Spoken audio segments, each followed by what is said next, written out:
Fala aí, inovadores, inovadoras, inteligentes que estão do meu outro lado aí. Desafio brasileiro de inteligência artificial. Já falamos aqui com empresas, com pessoas envolvidas diretamente na cadeia. Eu falei algumas vezes e contei nessa temporada o quanto a universidade, o aluno está circulando aqui dentro do Parque Tecnológico. Mas hoje eu vou receber um professor aqui para a gente falar com a cadeira acadêmica. Como é que você olha para isso como professor? Como é que você puxa isso por todos os cantos, segurando essa pasta e entendendo também toda a experiência e o que tem que acontecer por trás e a tríplice que a gente vai falar? Ele vai explicar em detalhes, mas como é que funciona para a inovação acontecer nesse país? É a empresa, a universidade, o governo. Mas como que esse cara também ajuda a gente nesse processo? Naquela câmera, diga quem é você, professor. O que você faz para todo mundo conhecer? Bem, primeiro agradecer a oportunidade, é uma satisfação, uma honra enorme estar aqui com vocês.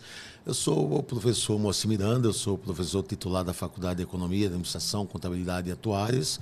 Eu sou diretor do Centro de Estratégia e Inovação da FIA Business School também. Nós temos uma atuação também fora da universidade. Eu sou diretor-presidente da Triple Helix Association, que é uma associação internacional baseada em Roma, que é parte da premissa de que o desenvolvimento econômico e a inovação deve surgir da interação da empresa, da universidade e da indústria. Também sou presidente do Fundo Patrimonial da USP, onde temos um fundo de inovação Deep Tech para apoiar a criação e escalabilidade das startups de base científica e tecnológica da USP. Então, o nosso trabalho é muito... a gente acredita muito na universidade no tripé ensino, pesquisa e extensão. Nós estamos muito preocupados com o impacto da universidade na sociedade, que vai além da formação de pessoas, além da pesquisa científica, da criação de novo conhecimento. Mas é como a gente viu bastante aqui hoje nos debates, né? Uma vez eu falei isso e o jornalista pegou e virou uma matéria, a chamada da matéria na época negócios. A gente tem que transformar conhecimento e pesquisa em nota fiscal. É aí que eu quero chegar. Então, a gente tem trabalhado muito nessa perspectiva da extensão, de como transformar a pesquisa em algo que vai impactar positivamente o desenvolvimento econômico, social, ambiental, gerando riqueza, gerando emprego e ajudando o país a se desenvolver e fugir também dessa armadilha das commodities, né?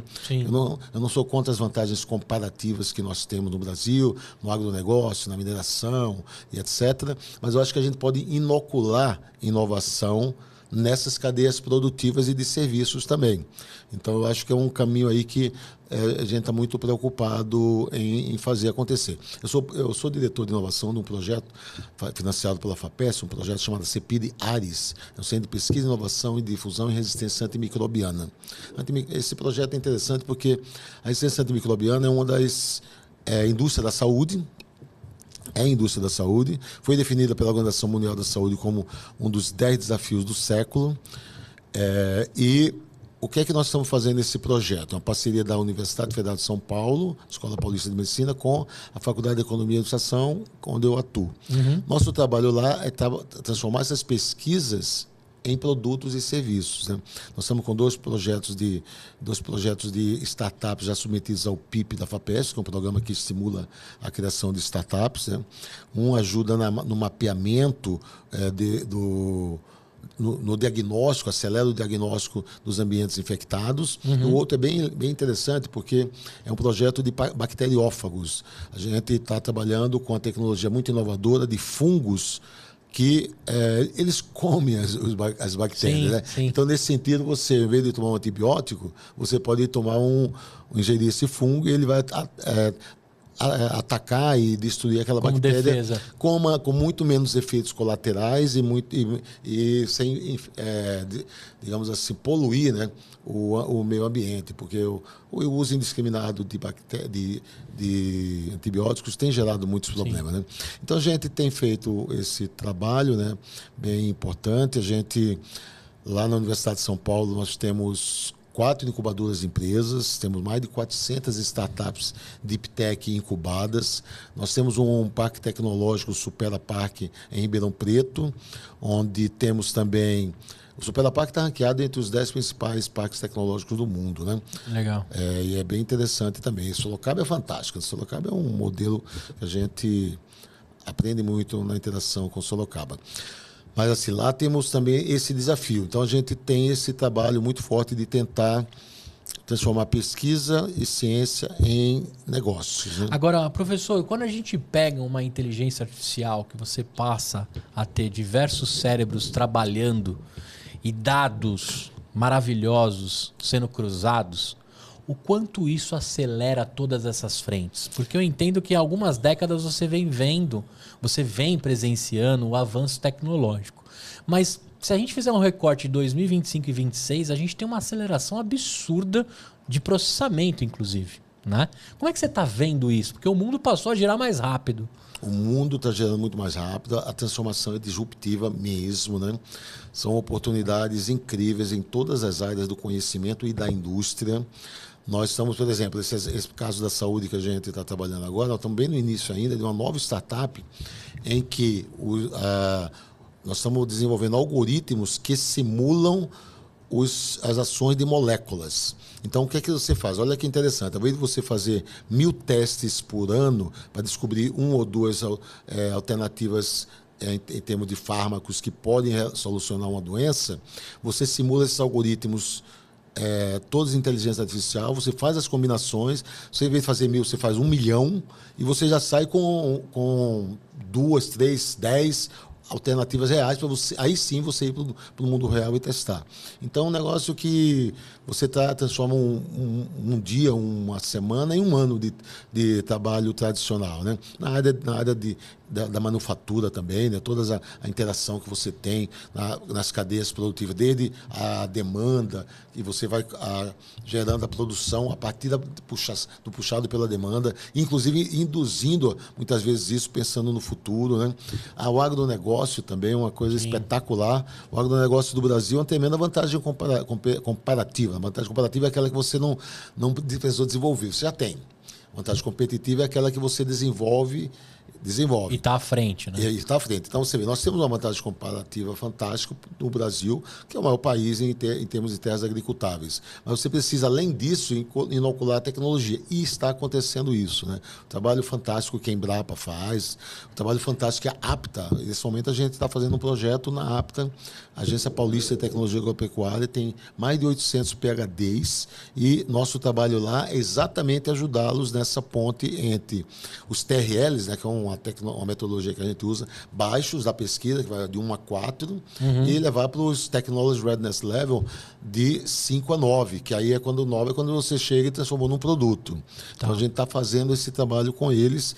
E eu diria assim, que o desafio da minha vida nesses últimos anos, eu acho que até o final agora, porque eu estou extremamente comprometido, empolgado com isso, é exatamente essa ponte entre a pesquisa e a inovação.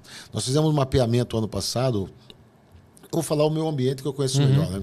Lá no ecossistema de inovação da Universidade de São Paulo. Nós temos os 23 maiores projetos da USP, eles têm nada mais, nada menos do que 1,5 bilhão em recursos já outorgados, vindos de fontes de financiamento como FINEP, BNDES e principalmente da FAPESP. E temos mais de 2.000 pesquisadores trabalhando nessas frentes de pesquisa e inovação. Não é só pesquisa. Estou falando só dos projetos que você tem o carimbo de inovação, né? Então você vê que é uma máquina enorme aí que a gente está precisando cada vez mais orquestrar, apoiar e ajudar o Brasil a ser uma liderança global nessa indústria do conhecimento e da tecnologia, né? Professor Moacir, a gente falou logo no começo aqui da nossa conversa, até uma frase que um jornalista pegou e virou uma verdade para os 4 cantos, que era gerar a nota fiscal. Né? Pesquisa até ela gerar a nota fiscal. Dessas décadas que você está envolvido nesse assunto, o quão a gente também acelerou da pesquisa a, de fato, uma nota fiscal emitida, faturada e gente ganhando com inovação e progredindo? Eu penso assim, que Eu sou professor de gestão, né? De estratégia, inovação, mas é basicamente gestão. Gestão a gente fala, você precisa, para as coisas acontecerem, você precisa de estratégia, estrutura e cultura. Então, assim, o discurso da estratégia, ele já existe há algum tempo e hoje está muito mais sofisticado por conta das novas tecnologias e há à frente de todas elas. Montar estrutura também não é um grande problema. Você pode se estruturar, como esses ambientes de inovação que eu falei, que nem incubadoras, parques tecnológicos, etc. Tem um desafio cultural nas universidades. Esse é um desafio que a gente está superando. Hoje, antes havia muito preconceito na universidade, principalmente na universidade pública. A universidade pública é responsável por 80% da pesquisa no Brasil. Nada contra as privadas e tudo a favor das privadas. Inclusive que eu atuei durante muitos anos no setor privado, Fundação Getúlio Vargas, INSPE, etc. Estou há 20 anos na USP, né? Mas antes da USP eu estava no setor privado. Atuei em consultoria, PricewaterhouseCoopers e tal. Mas, assim, 80% está dentro do setor público. Então, você tem que mudar essa cultura do setor público. E isso está mudando. Na mesma velocidade, na mesma intensidade em todos os lugares, não. Mas na USP, por exemplo, a gente consegue hoje ter uma pró-reitoria de inovação, que é uma mudança dramática. Antes você falava, os críticos, né, estão vendendo, entregando a universidade pública para as empresas, estão privatizando as universidades, que é uma grande bobagem, né? Porque as economias desenvolvidas, todas elas têm essa ponte entre a universidade e o setor produtivo. Tá. Os Estados Unidos faz isso, o Japão faz isso, a Alemanha faz isso, a China faz isso de forma brilhante. Não estou entrando nas questões políticas e ideológicas aqui. A China hoje é o país que mais investe em pesquisa, desenvolvimento e inovação no mundo. Ultrapassou os Estados Unidos há 3 anos atrás. Sim. E você vê o que está acontecendo com a China. Eles tiraram 800 milhões da pobreza nos últimos 40 anos. Né? Eu fui à China 4 vezes. A primeira vez completa 20 anos esse ano, que foi a primeira vez à China. E a mudança é dramática. Eu fui ano passado na China. É dramática, né? Você sai de um país... Eu chegava na Tiananmen Square, na Praça da Paz Celestial, você não conseguia enxergar 100 metros na frente, poluição. Você tinha máscara nos hotéis para atender que você tem que sair de máscara hoje, saiu o alarme e tal. Hoje, a China é líder global em tecnologia limpa. Os carros elétricos chineses estão dominando o mundo. Sim, é só olhar as ruas do Brasil aí, a gente vê, não precisa nem explicar muito. Né? Então, assim, é um investimento, tem que ser nesse sentido. Né? Pesquisa, desenvolvimento, inovação, aproximando as entidades de pesquisa com as a entidade produtiva, com o setor produtivo e fazendo disso um diferencial competitivo do Brasil. Hoje nós temos muita liderança no setor do agronegócio, temos tecnologias líderes na transição energética, temos tecnologias líderes em algumas áreas de fármacos.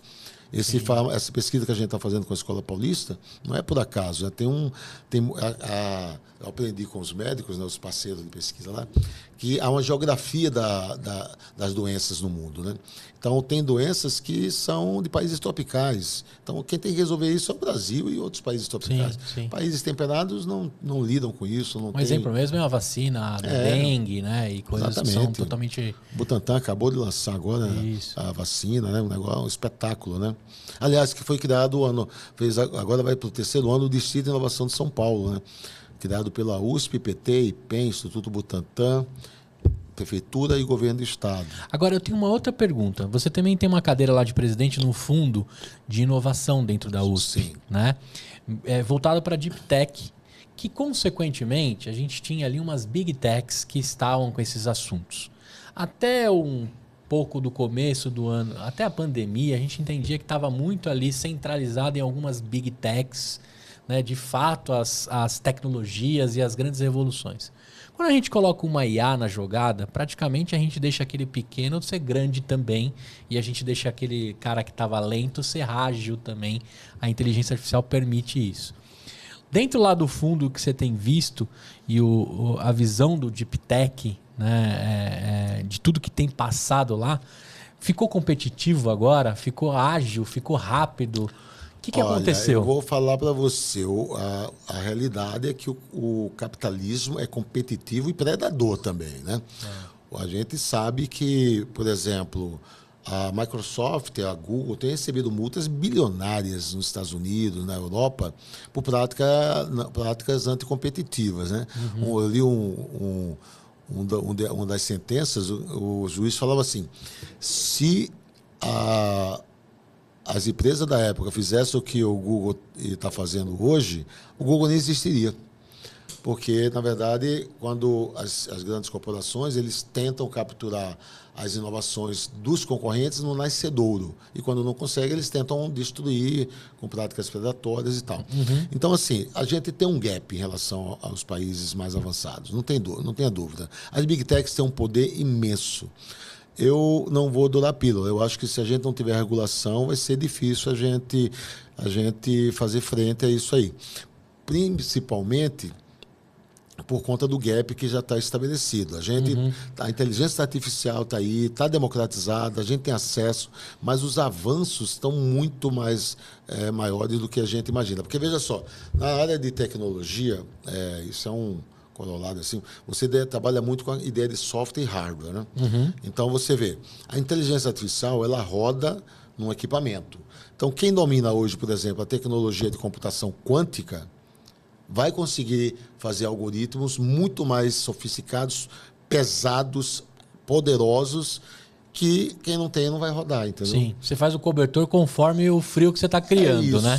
É isso. Então, assim, hoje nós estamos patinando aí dentro de computação quântica, por exemplo. Né? Sim.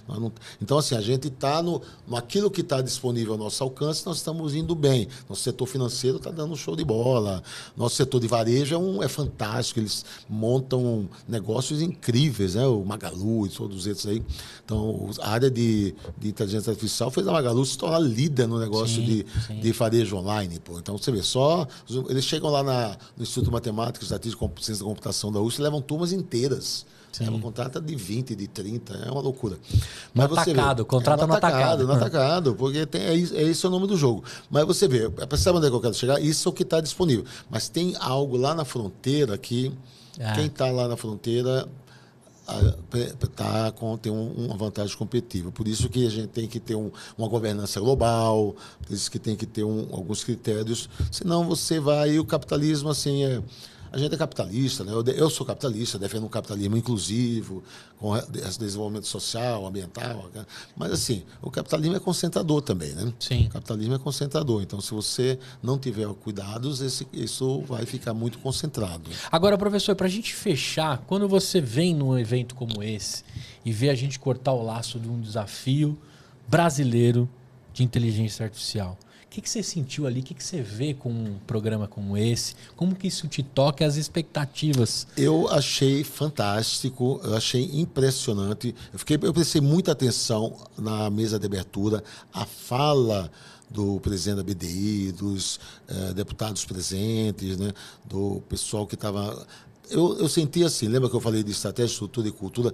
Há uma mudança cultural. O desafio hoje está popularizado, está normatizado. As pessoas entendem que existe esse desafio de transformar a ciência em produtividade, em conhecimento aplicado, em resultados na indústria, em fazer o país crescer, gerando empregos qualificados e renda. Então, hoje não é mais isso aqui, há 10 anos atrás, era papo de sala de aula, de pesquisa lá na USP. Então, hoje você vem no evento aqui, está todo mundo discutindo a mesma coisa. Então, isso é um negócio maravilhoso, né?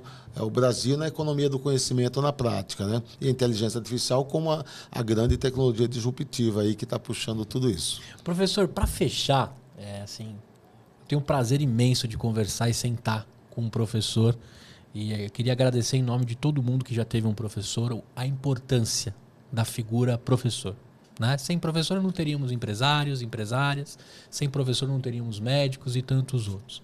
Mas eu queria te fazer uma provocação, talvez a gente fechar aqui com um pouco da sua sabedoria. Se a inteligência artificial avançar absurdamente assim, a gente pode ter, perto de uma guerra civil, de ter tanta coisa artificial e não ter mais posto de trabalho, porque a máquina está trabalhando em tudo que é canto, a ponto da gente não ter mais, o ser humano não se esforçar mais para aprender e executar algo? Eu acho que a inteligência artificial ela é um desafio enorme em termos de como é que ela vai impactar setores inteiros, mas eu diria assim, eu sou um otimista, né? Nós já vimos transformações radicais, né? Quando a Revolução Industrial ocorreu, havia um temor enorme da mesma natureza. E o que aconteceu, na verdade, foi um crescimento econômico, foi uma popularização do uso de sapatos, de carros, de roupas, que você, na produção artesanal, você não tinha. Né? Então, eu tenho uma esperança que a sociedade, né, consiga se organizar de uma maneira a explorar da melhor maneira possível essa nova tecnologia, deixando as atividades mais rotineiras, repetitivas, etc., para a tecnologia e pensando que a mente humana ainda é uma máquina imbatível. Eu acredito muito nisso. Por exemplo, eu estou construindo para o escritório de advocacia há um tempão. A gente está discutindo essas coisas lá. Hoje não precisa mais botar um estagiário, um advogado júnior para fazer um levantamento. Uma petição.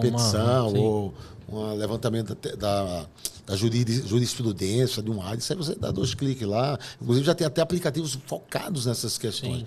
Mas, gente, uma tese brilhante, inovadora, que um advogado propõe, apresentando uma perspectiva que ninguém pensou antes, ainda não chegamos nessa estágio da inteligência artificial. Não sei se chegaremos. Mas essa tese ainda não tem. Então, eu acho que a gente tem. A gente pensa no impacto na própria educação. Né? Eu, por exemplo, na minha sala de aula, eu não falo para os meus alunos, não use inteligência artificial. É o contrário. Eu falo, olha, faz parte do trabalho usar a inteligência artificial. É isso que eu ia falar. É mandatório, é obrigatório.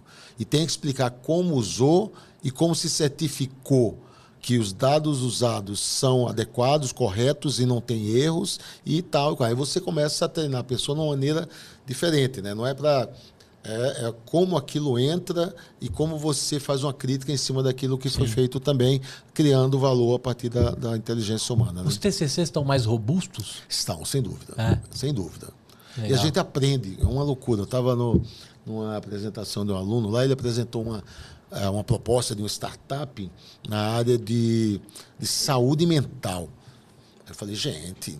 Aí eu fui para cima do rapaz, né? O papel do professor é provocar, testar a robustez, né? Aí falei, olha, mas isso é um setor muito regulado, isso é não sei, comecei, setor de saúde, será que isso aí não devia ser mais para a área de lazer, tal, cansaço? Né? Aí falou, professor, hoje o uso da inteligência artificial é o número 1 no mundo, é para saúde mental e aconselhamento. Eu falei, como assim? De onde você tirou esse número? Aí falou, professor, Harvard Business Review desse mês. E eu fui secar, é mesmo. Você acredita que as pessoas estão fazendo terapia com inteligência artificial? Que é um negócio maluco, né? Então, você vê os riscos que a gente tem também. Mas, assim, há oportunidades também. Isso aí, a gente, no começo, você vai levar um susto, mas depois você vai começar a ver que isso tem uma oportunidade que pode, com o humano usando aquilo de uma maneira adequada, até melhorar o patamar disso tudo, né? Sim. Você sabe, professor, que eu assisti em 99 para 2000, se eu não me engano, saiu um filme chamado O Homem Bicentenário, de Steven Spielberg.